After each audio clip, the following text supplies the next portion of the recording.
Innal hamdalillah nahmaduhu wa nasta'inuhu wa nastaghfiruh wa na'udzu billahi min shururi anfusina wa min sayyiati a'malina. May yahdihillahu fala mudilla lahu wa may yudlil fala hadiya lahu. Asyhadu an la ilaha illallah wahdahu la syarika lahu wa asyhadu anna Muhammadan abduhu wa rasuluh. Sallallahu alaihi wa ala alihi wa ashabihi wa man tabi'ahum bi ihsan ila yaumiddin. Amma ba'd. Alhamdulillah, kita kembali pada malam hari ini melanjutkan kajian kitab Thalathatul Usul, 3 pondasi dasar yang wajib kita ketahui dan kita beramal di atasnya tentunya, yaitu mengenal Allah, mengenal agama, dan mengenal Nabi yang diutus oleh Allah Subhanahu wa Ta'ala kepada kita. Kita masih di mengenal agama, masih di rukun iman. Kita sudah selesai di pertemuan yang lalu, iman kepada Allah. Pada malam hari ini kita lanjutkan ke rukun iman yang kedua, iman kepada malaikat. Qala al-Imam al-Mujaddid Syekh Muhammad ibn Abdul Wahhab rahimahullah, wa malaikati, dan beriman kepada para malaikat. Malaikat jamak dari malakun. Kata tunggalnya satu malaikat namanya malak. Kalau malaikah itu banyak malaikat. Dia termasuk alam gaib. Kita tidak lihat. Dicipta oleh Allah Subhanahu wa Ta'ala. Dia makhluk seperti kita. Bedanya, mereka tidak pernah bermaksiat. Tidak pernah menyombongkan diri untuk beribadah kepada Allah. Dan tidak pernah futur. Tidak pernah lelah. Allah berfirman, وَمَنْ عِنْدَهُ لَا يَسْتَكْبِرُونَ عَنْ إِبَادَتِهِ وَلَا يَسْتَسْحِرُ وَلَا يَسْتَحْسِرُونَ. Yang di sisinya tidak pernah sombong dari beribadah kepada Allah. Dan mereka tidak pernah futur, tidak pernah bosan. Yusabbihuna al-laila wan-nahar la yafturun. Mereka bertasbih malam, siang, tidak pernah futur. Ini malaikat. Tidak ada malaikat yang durhaka. Iya. Dan jumlahnya itu tidak ada yang tahu kecuali Allah. Tidak ada yang tahu berapa jumlah malaikat kecuali Allah.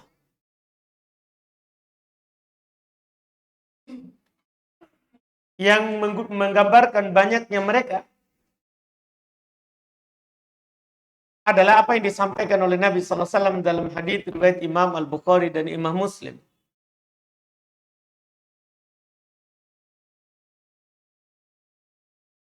Rasulullah SAW menceritakan kisah Isra Mi'raj.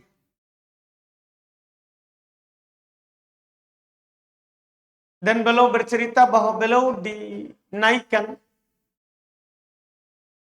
Di antara yang beliau lewati adalah Al-Baitul Ma'mur di sama. Baitul Ma'mur bisa dikatakan masjid, tempat ibadah, rumah ibadah yang berada di atas langit. Apa kata Nabi? Yusalli fihi kulla yaumin sab'una alfa malak. Salat di dalamnya setiap hari itu 70.000 malaikat. Setiap hari. Yang anehnya, yang membuat kita tentunya tidak mampu menghitung ini nanti jumlah malaikat. Kata Nabi, idza kharaju lam ya'udu ilaihi akhir ma alaihi. Kalau mereka sudah keluar di situ, itu mereka tidak akan kembali lagi. Jadi hanya sehari datang ke situ, jumlahnya banyak sekali. Ini satu hari, 70.000. Cuma hitung hari, sudah berapa dari diciptakan langit dan bumi sampai sekarang ini. Berarti malaikat itu sangat banyak. Makanya kita sebagai umat Islam, karena ini adalah bagian dari rukun iman, wajib kita percaya bahwa Allah memiliki makhluk yang bernama malaikat. Wajib kita beriman akan adanya mereka. Mereka itu betul-betul ada.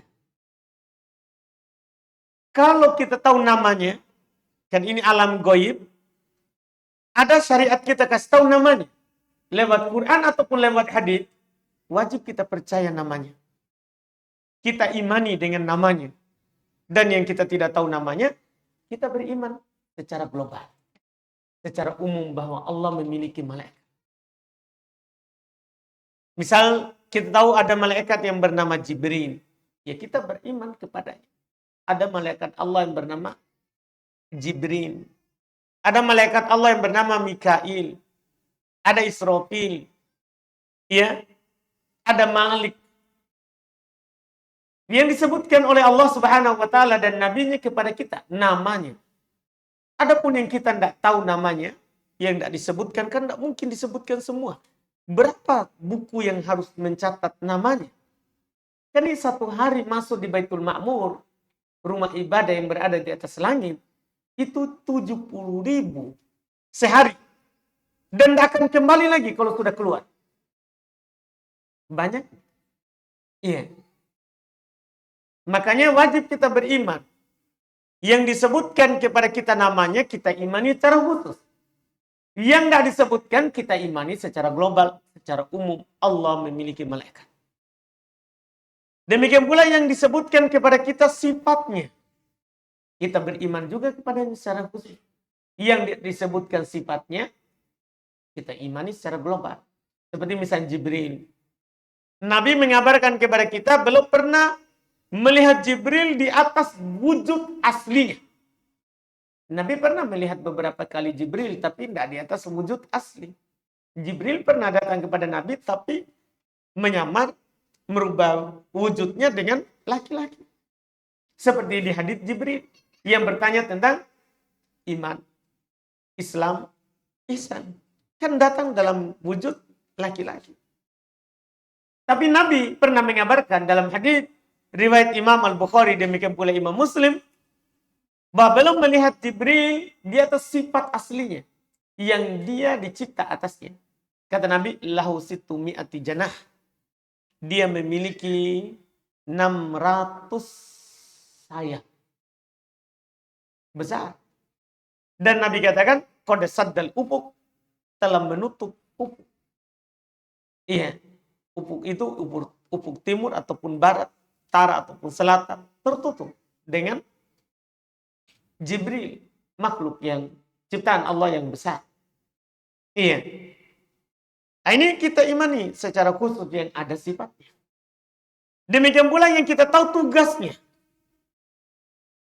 Yang kita tahu tugasnya, kita imani juga secara khusus. Seperti yang kita sebutkan tadi, Jibril. Iya. Bertugas membawa turun wahyu kepada para nabi dan para rasul Allah. Mikail yang diwakilkan terkait dengan masalah ya al-qatar, yaitu al-matar wan nabat, hujan dan tumbuh-tumbuhan. Itu tugasnya Mikail. Kita percaya secara khusus. Terus ada Israfil, malaikat yang diwakilkan untuk meniup sangkakala. Nanti kalau terjadi hari kiamat, yang sekarang ini dia sudah siap-siap. Kata Nabi SAW, sudah siap di mulutnya sangkakala. Tinggal menunggu perintah dari Allah. Ini kita imani secara khusus. Demikian pula malakul maut yang diwakilkan untuk mencabut ruh ketika seorang itu meninggal. Wajib kita imani secara khusus. Malik yang diwakilkan untuk menjaga neraka. Ya. Demikian pula malaikat-malaikat yang diwakilkan untuk janin datang nanti dalam rahim. Kalau sudah sempurna usia bayi dalam rahim 4 bulan, 3 kali 40 hari, dia akan datang. Allah mengutus malaikat yang akan menulis rezekinya, ajalnya, amalannya, bahagia atau sengsara. Demikian pula kita percaya bahwa ada malaikat Allah yang menjaga amalan kita, yang menulis semua yang kita lakukan. Ada 2 malaikat di kanan dan di kiri. Juga kita beriman akan adanya malaikat yang akan bertanya kepada semua kita saat kita dikuburkan nanti. Kalau kita sudah diletakkan dalam kuburan, orang sudah tutup lubang kuburan kita dan keluarga kita sudah meninggalkan kuburan, datang malaikat. Bertanya, apa agama kita? Siapa Rob kita? Siapa Nabi kita? 3 pertanyaan. Iya, itu kita percaya itu semua. Yang punya tugas khusus, kita imani secara khusus. Yang disebutkan kepada kita. Yang tidak ada, maka kita imani secara umum. Jelas, Allah Subhanahu wa Ta'ala tentunya tidaklah menciptakan makhluk ciptaan kecuali pasti ada hikmahnya. Semua ada hikmahnya. Iya. Apa kita tahu atau kita tidak tahu?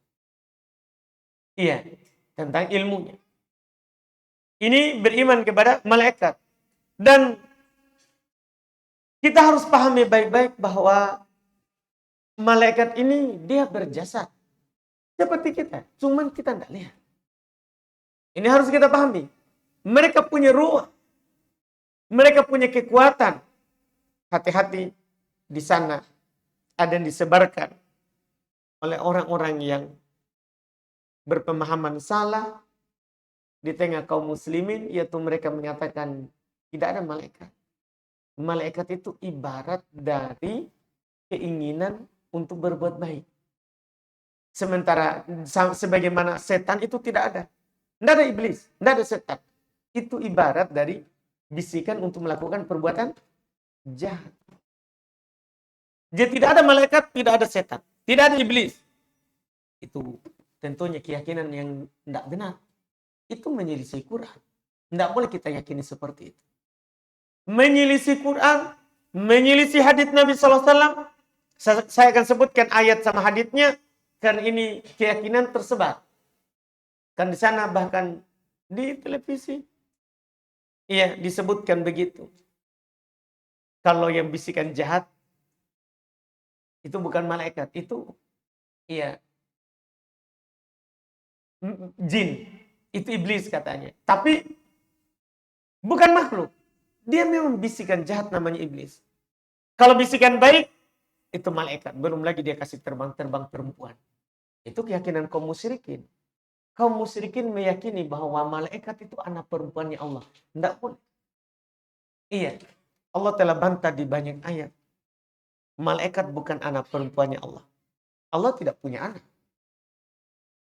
Tapi untuk membantah ini dulu saja, keyakinan yang salah ini, bahwa malaikat itu adalah tidak berjasad, mereka adalah ibarat dari kekuatan baik yang ada pada diri seorang. Yang ada pada diri seorang. Bantahannya adalah firman Allah Subhanahu wa ta'ala. Kata Allah, alhamdulillahi fatiris samawati wal ardh, ja'ilil malaikati rusulan uli ajnihatin matna wa thulatha barubah. Kata Allah, ini surah Fatir, segala puji bagi Allah yang menciptakan langit dan bumi dan yang menjadikan malaikat itu sebagai utusan. Memiliki sayap. Ada yang punya sayap 2-2, ada yang punya sayap 3-3, ada yang punya sayap 4-4. Ini kan namanya punya sayap. Masa bukan makhluk? Yang namanya ada sayapnya berarti dia berjasad. Cuman kita tidak lihat. Itu kan alam goib. Alam goib. Iya. Demikian pula firman Allah, walau taro idh yatawaffal ladina kafarul malaikatu yadribuna wujuhahum wa adbarahum. Kalau kamu melihat ketika malaikat itu mewafatkan, menarik ruhnya orang-orang kafir. Ini malaikat menarik keluar ruh. Pasti berjasa. Bukan bisikan baik. Masa bisikan baik bisa menarik keluar ruh orang kafir? Terus tambah lagi. Yadribuna wujuhahum. Itu malaikat memukul wajah-wajah mereka. Karena orang kafir kalau mau dicabut ruhnya tidak mau keluar. Dia mau bertahan di badannya. Iya, tapi kan tidak bisa ditahan. Pasti kalau sudah datang waktunya pasti keluar. Maka ruhnya dicabut paksa. Dipukul wajah-wajah mereka dan punggung-punggung mereka. Ini dipukul. Masa enggak berjasa? Dia memukul. Ayat kedua. Ayat ketiga. Kata Allah, walau taro idzid dhalimuna fi ghamratil maut wal malaikatu basitu aidihim. Ada tangannya. Akhriju anfusakum. Kalau kamu melihat ketika orang-orang zalim, tadi orang kafir. Kalau kamu melihat ketika orang-orang zalim yang menzalimi dirinya sendiri dengan melakukan dosa dan maksiat dalam sakaratul maut, malaikat menghamparkan tangan mereka mengatakan, keluarkan diri kalian. Ini kan ada tangannya berarti. Masa hanya kekuatan baik? Tidak mungkin. Allah bilang dia punya tangan. Iya, dia punya tangan. Juga Allah berfirman untuk menunjukkan dia punya hati. Tadi sudah punya tangan, punya sayap. Tadi punya sayap. Terus lagi tadi punya tangan. Iya, dia bisa memukul. Sekarang punya hati. Kata Allah, hatta idza fuzzi'a an qulubihim qalu madza qala rabbukum qalul haqq wa huwal aliyyul kabir. Itu ketika Allah menurunkan wahyunya, itu seluruh malaikat di langit itu akan pingsan. Akan pingsan. Ketika Allah mewahyukan wahyunya. Hatta idza fuzzi'a an qulubihim, sampai telah dihilangkan rasa takut itu dari hati mereka. Punya hati. Masa kekuatan baik dia punya hati? Iya. Qalu, mereka berkata. Masa kekuatan baik yang bilang qalu, berkata? Berarti dia punya ucapan. Iya, memiliki lisan. Mereka berkata, madza qala rabbukum? Apa yang dikatakan oleh Rabb kalian? Qalul haq, maka yang mendengar bilang al-haq. Wa huwal aliyyul kabir, dia Allah Maha tinggi lagi Maha besar. Iya. Kemudian Allah juga berfirman terkait dengan malaikat nanti. Ketika penduduk surga sudah masuk surga, apa kata Allah? Wal malaikatu yadkhuluna alaihim min kulli babin. Salamun alaikum bima sabartum. Fa ni'ma uqba ad-dar. Kata Allah, para malaikat masuk kepada mereka, kepada penduduk surga. Masa kekuatan baik pergi masuk surga lagi? Nah, ini orang yang sudah masuk surga. Kan tidak ada lagi bisikan di surga. Sudah sempurna. Sudah tidak ada lagi bisikan baik dan bisikan buruk. Tidak ada. Iya. Malaikat masuk kepada mereka dari seluruh pintu. Berkata malaikat, salamun alaikum, keselamatan atas kalian. Bima sabartum, dengan sebab kesabaran kalian waktu kalian hidup di dunia. Fani'ma uqbad dar, ini sebaik-baiknya balas. Sebaik-baik tempat tinggal untuk orang masuk surga. Ini ayat yang menunjukkan bahwa malaikat itu berjasa. Bukan hanya kekuatan baik. Juga Nabi SAW bersabda yang menunjukkan malaikat itu makhluk ciptaan Allah. Mereka bukan kekuatan baik. Dalam hadits riwayat Imam Al-Bukhari dan Imam Muslim, Nabi SAW bersabda, idza ahabballahu al-'abda nada Jibril. Apabila Allah Subhanahu wa taala mencintai seorang hamba, maka Allah akan memanggil Jibril. Masa yang dipanggil ini bukan ciptaan makhluk yang ada jasad, yang punya hati, punya pendengaran? Pasti punya pendengaran. Namanya dipanggil. Jadi kalau tidak punya pendengaran, apa yang dia pakai? Iya. Jadi Allah kalau mencintai seorang hamba, Allah akan memanggil Jibril. Dan berkata, innallaha yuhibbu fulanan fa'ahibbah. Sesungguhnya Allah mencintai si fulan, maka cintailah dia. Jadi Allah perintahkan kepada Jibril, bahwa saya mencintai si fulan, kamu harus cinta dia. Ini beruntung orang yang dicintai oleh Allah, yaitu orang yang melakukan sebab-sebab yang mendatangkan cintanya Allah. Fayuhibbuhu Jibril. Maka dia pun dicintai oleh Jibril. Fayunadi Jibril fi ahli sama. Setelah itu Jibril akan memanggil penduduk langit, malaikat yang berada di langit. Karena tidak ada tempat sejengkal pun di langit kecuali ada malaikat yang beribadah kepada Allah. Ada malaikat yang beribadah kepada Allah. Jibril memanggil penduduk langit dan berkata, innallaha yuhibbu fulanan fa'ahibbuhu. Sesungguhnya Allah telah mencintai si fulan, maka kalian cintailah dia. Fayuhibbuhu ahlus sama. Maka dia pun dicintai oleh penduduk langit. Ini dicintai oleh penduduk langit. Dia punya hati. Kan tak mungkin bisa mencintai kalau tidak punya hati. Orang kalau sudah tidak punya hati lagi, itu sudah tidak mungkin dia mencintai dan tidak mungkin dia dicintai. Ini punya hati mereka karena dia mencintai. Tsumma yudha'u lahul qabul fil ard. Kemudian hamba itu dijadikan sebagai orang yang diterima di penduduk bumi.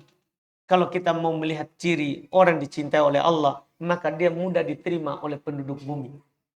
Oleh penduduk bumi. Dan itu adalah tanda. Dan juga hadits kedua, kita sebutkan dua hadits. Ini hadits kedua juga riwayat Imam Al-Bukhari dan Imam Muslim. Kata Nabi SAW, "Idza kana yaumul jum'ah, kana ala kulli babin min abwabil masjidil malaika, yaktubuna al-awwal fal awwal." Kata Nabi, kalau tiba hari Jumat, maka di setiap pintu masjid itu ada malaikat. Apa tugasnya? Menulis. Masa bisikan baik, kekuatan baik bisa menulis?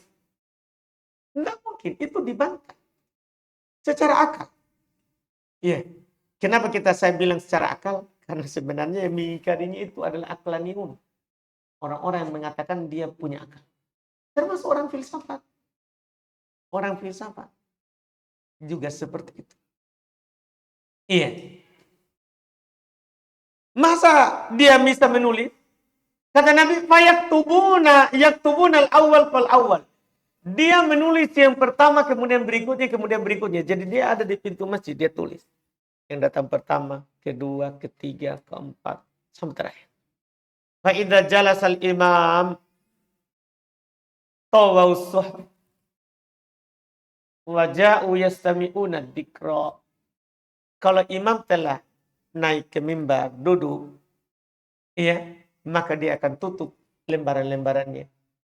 Dan dia akan ikut mendengar khutbah. Setelah sebentar imam berdiri, dia sudah siap mendengar khutbah. Ini yang dikatakan oleh Nabi. Terus kata Nabi terakhir, mendengar. Berarti dia punya telinga. Tadi dia menulis. Tadi dia mencintai. Tadi dia punya sayap. Iya kan? Dia punya tangan. Sekarang mendengar. Punya telinga. Punya telinga. Ini jelas dalil-dalil yang sangat jelas. Tidak ada yang mengingkarinya kecuali orang-orang yang sudah tertutup hatinya dari Quran dan hadits dari Nabi Sallallahu Alaihi Wasallam. Ini rukun iman yang kedua. Beriman kepada malaikat. Kita wajib percaya itu. Wajib kita percaya. Dan keimanan kepada malaikat ini kalau kita percaya, itu ada buahnya, ada hasilnya. Iya, akan menghasilkan buah di baliknya. Pertama tentunya akan melahirkan pengagungan kepada Allah. Ini setelah kita tahu Allah mencipta Jibril, dia memiliki tadi penciptaan yang sempurna, ada 600 sayapnya, besarnya itu. Muncul pengagungan kita kepada Allah. Bagaimana lagi yang menciptakannya? Tentunya lebih besar. Iya, lebih sempurna. Itu buah yang bagus. Yang kedua, memunculkan rasa tawadu. Kita akan merendah. Apa toh kita ini disombongkan? Iya. Kita baru sholat panjang sedikit, sudah mengeluh. Iya kan? Baru sholat sedikit, sudah berbangga. Baru pergi umroh, sekali setahun sudah sombong. Baru haji, sudah sombong sekali. Ada orang panggil namanya, tidak balik. Kenapa? Tidak ditambahkan haji. Sudah sombong. Di sana ada malaikat beribadah setiap hari, siang dan malam, tidak pernah bosan, tidak pernah sombong. Ini kita tahu ini malaikat akan melahirkan itu. Apa yang kita mau sombongkan? Dari amalan kita. Di sana ada yang beramal tanpa putus. Tanpa putus, tidak sombong. Kita baru beramal, kita ada tidurnya. Ada bosannya. Iya kan? Kita pergi menyombongkan diri. Nah, ini keimanan kepada malaikat itu akan melahirkan tawadhu namanya. Merendah diri kita. Bagaimanapun banyaknya amalan kita, ternyata kita belum seberapa. Kita belum seberapa amalan. Sedikit sekali. Iya. Ini yang kedua. Yang ketiga, kita akan bersyukur pada Allah. Karena kenapa? Ini malaikat Allah ciptakan. Ternyata untuk maslahatan kita. Bahkan Jibril membawa cahaya untuk kita hidup. Hati kita hidup dengan baca Quran. Itu Jibril yang bawa turun. Tadi kita tahu ada Mikail. Tugasnya menurunkan hujan. Menumbuhkan tanaman. Coba kalau hujan tidak pernah turun. Mikail tidak menjalankan tugasnya itu. Dibayangkan itu. Iya. Atau Allah perintahkan Mikail, jangan turunkan hujan di daerah sana. Gimana? Kan Allah mampu seperti itu melakukan. Sebagaimana di kisah orang zaman dahulu. Ini diceritakan oleh Nabi SAW. Ada orang diteriaki di langit. Eski hadi kota fulan. Sirami kebunnya si fulan. Disebut namanya di langit. Disebut namanya di langit. Itu orang yang mendengar. Karena diperdengarkan oleh Allah. Itu tugasnya Mikail itu. Diperdengarkan oleh Allah. Orang. Akhirnya diikuti. Wah, siapa itu yang disebut? Dia ikuti airnya. Di mana hujan itu turun. Akhirnya dia dapat seorang sedang mencangkul kebunnya, mengarahkan air untuk masuk ke sawahnya. Kebunnya orang tidak. Kebunnya orang itu saja. Lihat itu. Dan itu tugasnya Mikail. Allah mampu. Kita coba bisa lihatkanlah di Makassar ini. Kadang kita keluar dari rumah kita, di utara tidak hujan, ternyata selatan hujan. Selatan tidak hujan, ternyata utara hujan. Di sini kita pakai jas hujan, ternyata keluar sebelah, sudah tidak ada hujan. Itu tugasnya malaikat. Iya. Dari situ kita akan bersyukur. Alhamdulillah, itu malaikat Allah cipta untuk maslahat kita. Muncul kesyukuran kepada Allah. Itu buah dari keimanan kita terhadap malaikat. Itu buah dari keimanan kita kepada malaikat. Akan melahirkan kesyukuran kita kepada Allah. Kemudian juga yang ketiga. Yang berikutnya kita akan muncul rasa cinta kepada malaikat. Karena orang baik itu akan mencintai yang baik. Itu malaikat. Tidak pernah bermaksiat kepada Allah. Tidak pernah bermaksiat kepada Allah. Maka kita akan mencintainya sebagai orang baik. Kita akan mencintainya sebagai orang baik. Karena orang baik akan mencintai yang baik. Sebagaimana orang buruk itu juga akan mencintai yang buruk. Akan mencintai yang buruk. Nah, ini hikmah, buah dari keimanan kepada malaikat. Dan banyak lagi buahnya dari keimanan kepada malaikat. Belum lagi melihat kekuatan mereka. Melihat kekuatan mereka yang diberikan oleh Allah Subhanahu wa ta'ala. Membuat kita ternyata kita tidak punya kekuatan. Kita tidak punya kekuatan. Ini keimanan rukun iman yang kedua. Beriman kepada malaikat. Kita cukupkan. InsyaAllah nanti lagi kita sebutkan rukun iman yang berikutnya.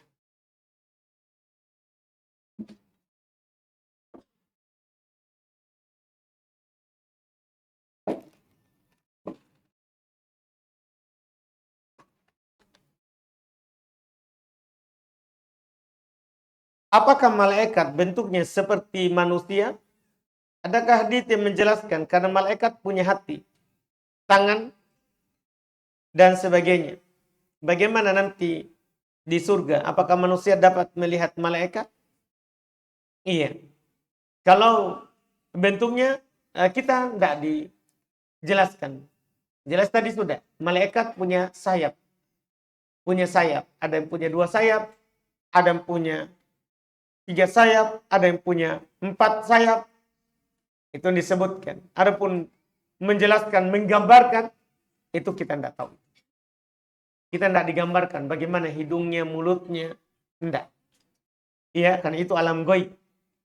Kita hanya bisa berkata apa yang ada di wahyu. Apa yang ada di Al-Quran dan hadits. Bagaimana nanti di surga? Apakah manusia dapat melihat malaikat? Iya, kan tadi. Malaikat datang salam, berarti kan mereka melihat. Jangan malaikat, Allah saja mereka lihat di surga. Diberikan kekuatan. Allah saja dilihat, apalagi malaikat. Sebagaimana dalam hadits Nabi SAW, innakum satarawna rabbakum kama tarawna al-qamar lailatal badr la tudammuna fi ru'yati.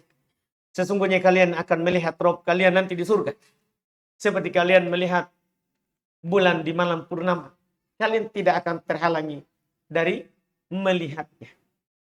Makanya kata Allah Subhanahu wa taala lilladina ahsanul husna wa ziyadah. Bagi orang-orang yang berbuat baik itu adalah surga dan tambahan. Kata ulama tafsir, tambahan itu maksudnya melihat kepada wajah Allah. Melihat kepada wajah Allah. Itulah kenikmatan yang paling besar yang didapatkan oleh penduduk surga. Melihat kepada wajah sembahan mereka. Ya Allah dilihat, tentunya malaikat tadi datang. Ucapkan salam keselamatan. Tentunya dilihat. Apakah ada perbedaan dalam mengurus jenazah antara bayi yang meninggal dalam kandungan dan manusia yang sudah hidup beberapa tahun? Iya, dalam kandungan. Terkait dengan bayi yang meninggal dalam kandungan dan dia keluar, tentunya sudah ditiup ruh, itu umurnya lebih dari 4 bulan, itu sudah jadi manusia. Iya, kalau dia manusia berarti diselenggarakan jenazahnya seperti manusia secara umum. Tidak ada bedanya antara kecil dan besar. Tidak ada bedanya antara kecil dan besar. Kecuali keguguran sebelum 4 bulan, itu baru tidak diselenggarakan jenazahnya seperti manusia. Kalau sebelum 4 bulan, tidak dikubur di kuburan kaum muslimin, tidak perlu dimandikan, tidak perlu disolati. Kalau sebelum, sekali lagi, sebelum 4 bulan. Karena belum manusia. Belum manusia. Adapun setelah itu, maka tidak ada perbedaan.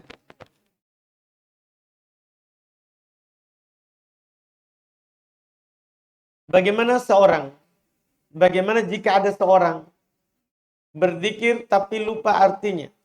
Apakah amalannya sah? Dan bagaimana jika orang tidak mengetahui artinya sama sekali? Sah. Tetap sah. Ya. Kalau orang berzikir kepada Allah tidak tahu artinya, sah, amalannya diterima, punya keutamaan. Cuman kalau dia tahu artinya, itu lebih bagus karena ada pengagungan kepada Allah Subhanahu wa taala terkait dengan yang dia baca. Kadang ada seorang memakai alat digital untuk berzikir dengan alasan susah menghitung pakai jari sampai 100 kali. Boleh. Boleh seorang berzikir pakai tasbih, itu alat zikir, boleh pakai digital untuk sekarang ini. Dibolehkan. Boleh menggunakan alat walaupun yang utama pakai tangan.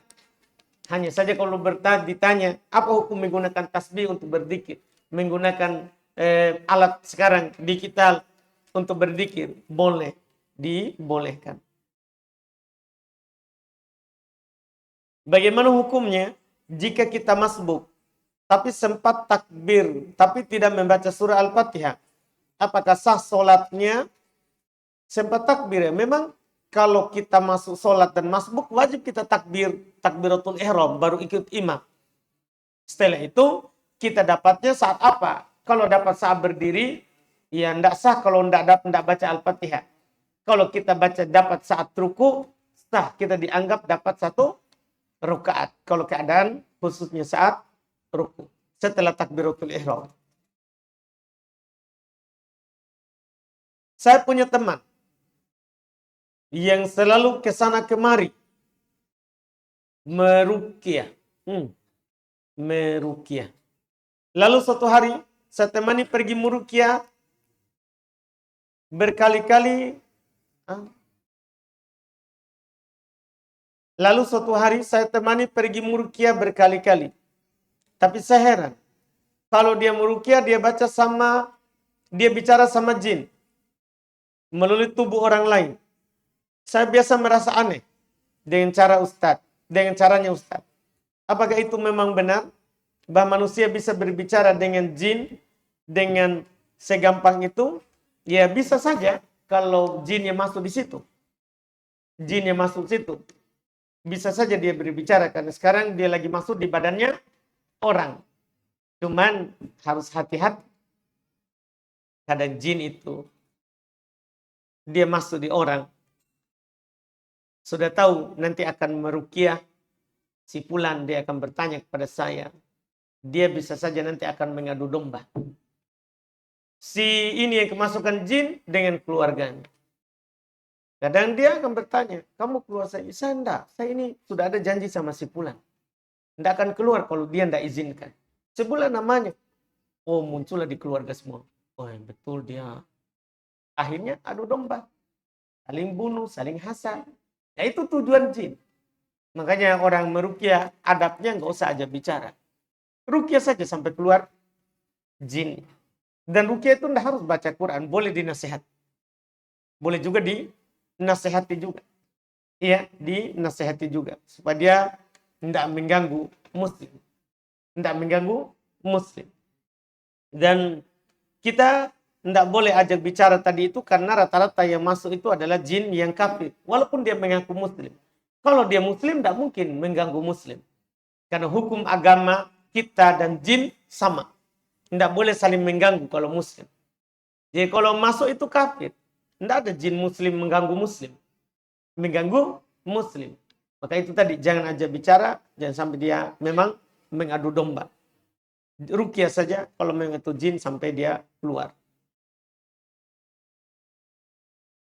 Mana yang lebih utama bagi perempuan?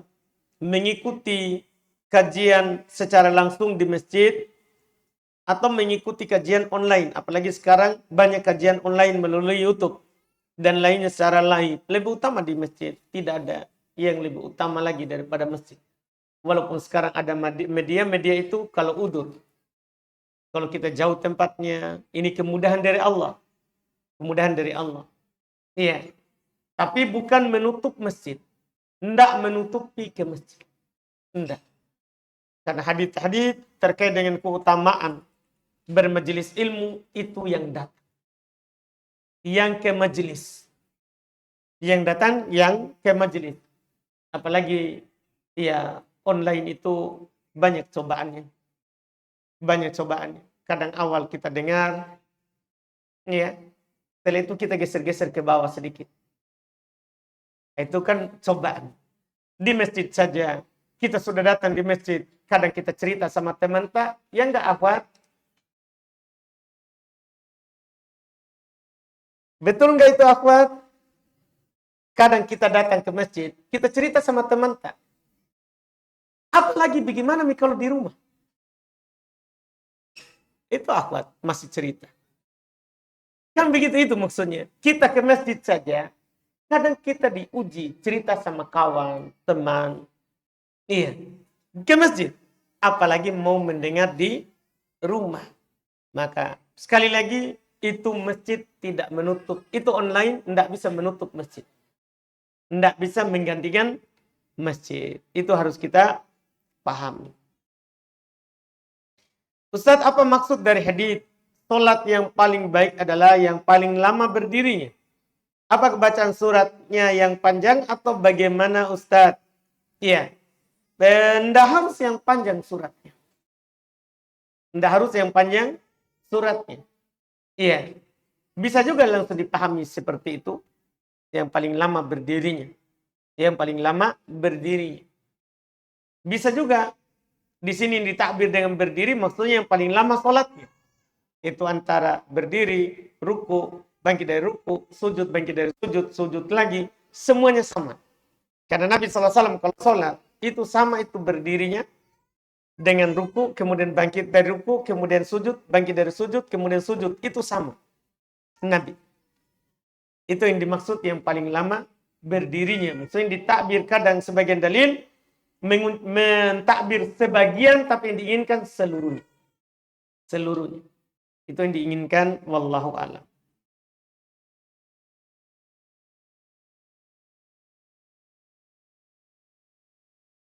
Saya terpesona dengan bacaan Quran teman kerja saya. Sampai akhirnya saya ada rasa, waduh. Iya. Bahkan sering kepikiran, hanya sayangnya dia sudah beristri. Bahkan punya anak. Mohon nasihatnya Ustadz. Apa yang harus saya lakukan? Kita bertakwa kepada Allah. Iya. Dan iya, kalau kita terpesona dengan bacaannya, ya kita meminta kepada Allah supaya tidak terfitnah dengan laki-laki. Dan memang kalau ada jalan bahwa kita tahu istrinya mau menerima orang kedua, iya, segera. Kalau kita tahu. Tapi kalau kita tahu bahwa istrinya tidak bisa, jangan. Tidak halal seorang perempuan meminta piring saudarinya. Tidak boleh. Tidak boleh dia meminta piring saudarinya supaya dia gantikan. Dan kadang kita sebagai orang Bugis, orang Makassar, itu lebih baik cerai daripada diduakan. Walaupun itu ya agak masalah juga itu. Cuman kan ada sebagian orang tidak bisa menahan cemburunya, perasaannya. Ada perempuan, alhamdulillah mereka itu tidak berdosa kalau cemburu begitu. Itu perempuan. Itu masalahnya. Kita lagi dongkol-dongkol sedikit, kita berdosa. Kita yang berdosa.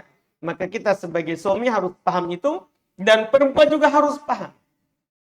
Saudarinya mau nggak dikasih begitu, dia harus pikirkan dulu. Saya kalau dikasih begitu, saya mau nggak? Iya, jangan sampai kita gara-gara suara, kita mengganggu kehidupan rumah tangganya orang. Mengganggu kehidupan rumah tangganya orang. Berdoa saja, semoga kita dikasih yang soleh, yang lebih baik daripada itu. Dan kalau kita meninggalkan sesuatu karena Allah, pasti Allah akan berikan kita yang lebih baik. Jadi pastikan itu. Man taraka syai'an lillah, siapa meninggalkan sesuatu karena Allah, maka Allah akan menggantikannya dengan yang lebih baik. Bisa saja nanti dia dapat yang lebih bagus daripada itu suaranya. Bisa saja. Nih. Apa Ustadz izin bertanya, apa betul yang memberi hutang dan yang berutang jika tidak saling mengingatkan hutangnya sama-sama kita berdosa? Wallahu alam itu kalau tidak. Kalau itu. Iya. Yang ada haditsnya itu adalah orang yang berutang terus sudah jatuh tempo dan dia sengaja undur. Itu berdosa. Karena Nabi bersabda, matlul goni zulmun. Mengulur-ngulurnya orang yang mampu bayar itu dolim. Padahal sudah datang waktu pembayarannya, masanya. Tapi dia sengaja ulur. Dia undur. Dolim. Setiap hari yang dia undur, dia dolim. Sementara di pihak lain, orang yang kasih utang. Kalau dia memang sengaja, dia tahu saudaranya susah. Lagi memang tidak ada. Kemudian dia berikan waktu. Baginya setiap hari sedekah. Itu yang hadits. Itu yang haditsnya wallahualam.